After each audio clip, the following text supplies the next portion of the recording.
Our next speaker, somebody in the industry for a few moons already, also a former Zooplus employee. So please welcome to the stage Guido Jacobs.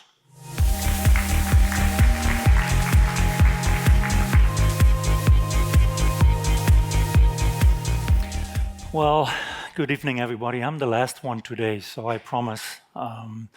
It's good to be here, and thank you for hanging out. First of all, Ernst, I know him already for about 10, 15 years. Besides the fact that he is a good moderator, he has a lot of experience in logistics too. So if you need any context or you want to know anything about logistics, I mean, reach out to Ernst, and he will definitely get it done for you. The other thing is, you know, Bjorn from Henkel, he actually had the opportunity to open today's session, and I'm privileged, you know, to end the session for today. So again, thank you for being here. My name is Guido Jacobs. I'm an executive board member of Amway for Europe, for Australia, New Zealand, and for the Southern African countries. And I'm responsible for the final mile, the fulfillment centers, and also for the customer service. So who is Amway? Just a snapshot basically on a few products that we have. So Amway is a direct selling company across the globe. We are in the health, beauty, wellness products that we ship around the globe. It's a 7.7 billion company. So with that, we are the #1 direct selling industry in the world. We have about 1 million, what we call ABOs, Amway business owners. And we have about 800, you know, engineers, specialists that are working for us. We have a lot of patents. We have more than 750 patents in the world, mostly produced on our own farms in Brazil and in Mexico. If you zoom in into our supply chain, you can see that we have 6 sites where we do a lot of manufacturing and ship the products then to our fulfillment centers across the region. Like I said, the region for us is Europe, Australia, New Zealand, and the Southern African countries. With that, we are importing into Europe about 80% of our products. So with that, and we will jump into this topic in a second, if you have a supply chain disruption, I mean, it's heavily impacting us as a company as well. We ship products, you know, from Mexico, from the United States, you know, from many other countries into Europe. We export it again to Australia and to New Zealand. So for us, supply chain and a smooth supply chain, it must be very, very reliable to us. Looking at the challenges that all of you are fully aware of that we had in the past or maybe even current, it's very challenging these days to work in the supply chain. I mean, we all know about COVID. We all know about the Suez Canal, the ship that was stuck. And it was actually giving us an imbalance about empty containers, especially the COVID situation. We had a lot of empty containers, for example, sitting in one part of the world. In the other part of the world, we were heavily seeking for containers to ship products to another country. The Suez Canal was another big challenge that we had at a certain point. Ship was stuck. We could not import or export certain products.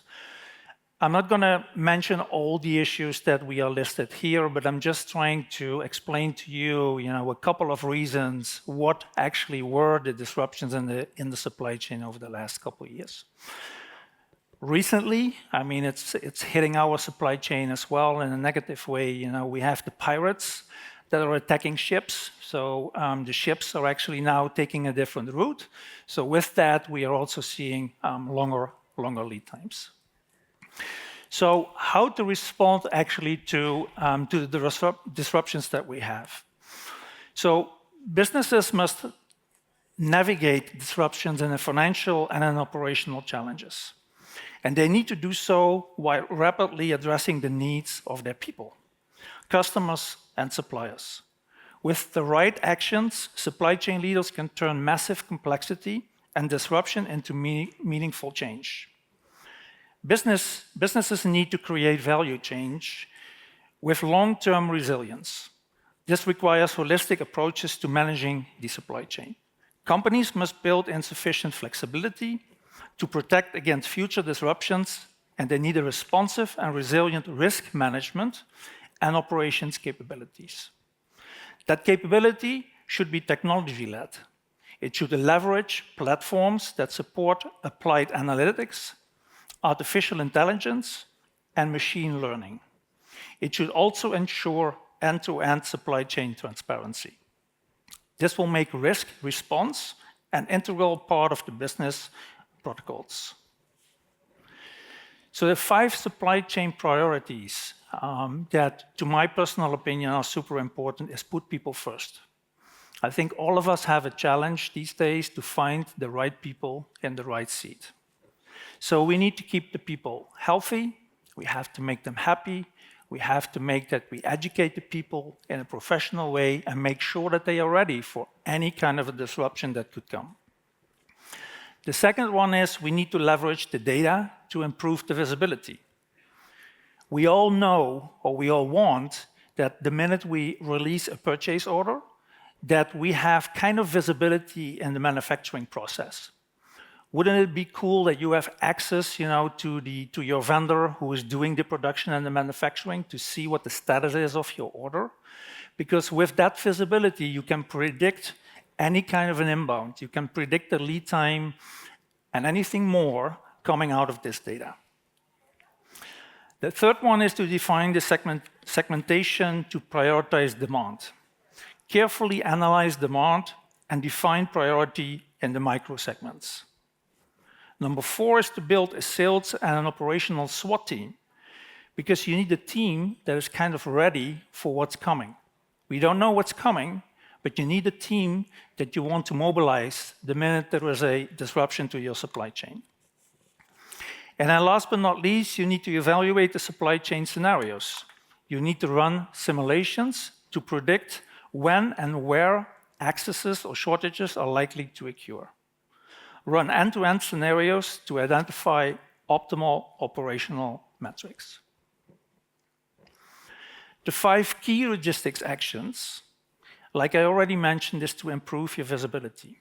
Make sure you have the systems in place that you can have access to all the data that you need. You need to increase your flexibility to repurpose the assets, the inventory, and the capabilities to balance supply and demand. You need to communicate effectively. That sounds very easy, but it's not always easy in larger companies. Proactively communication with on-site, and now these days, remote workers, suppliers, carriers, and customers is super important. Then again, you need to support the workforce. Address the physical health and the mental well-being of the core and the extended logistics workforces. And then last but not least, be a responsible steward of the supply chain. Think creatively and with purpose about how to support customers, suppliers, and logistics networks. My personal opinion these days is that with all the disruptions that we're seeing in the supply chain, creativity is basically the number 1 thing that the team should have. Because what's happening today is not something that you can predict. It's always happening all of a sudden without us knowing what is coming. And then last but not least, the 5 actions to build agility now and for in the future. You need to understand the impact of the demand disruptions. You need to rapidly identify the products that are most critical for stabilization and growth. Secondly, you need to manage your workforce, again, for safety and flexibility. Keep the workforce trusted by addressing physical safety, mental well-being, and their need to stay connected with the co-workers. Ensure that the manufacturing ecosystems have a viability. Understand contract provisions for each critical ecosystem player. And then you need to rebalance your physical production network assets. In the short term, quickly decide how to redeploy underutilized assets or build greater flexibility in your current assets. And ensure that those decisions don't inhibit your future growth. And then 5th, leverage digital capabilities. Leverage the digital platforms, accessible data, and advanced analytical capabilities. These can help leaders respond more quickly, accurately, and successful in the disruptions. Thank you.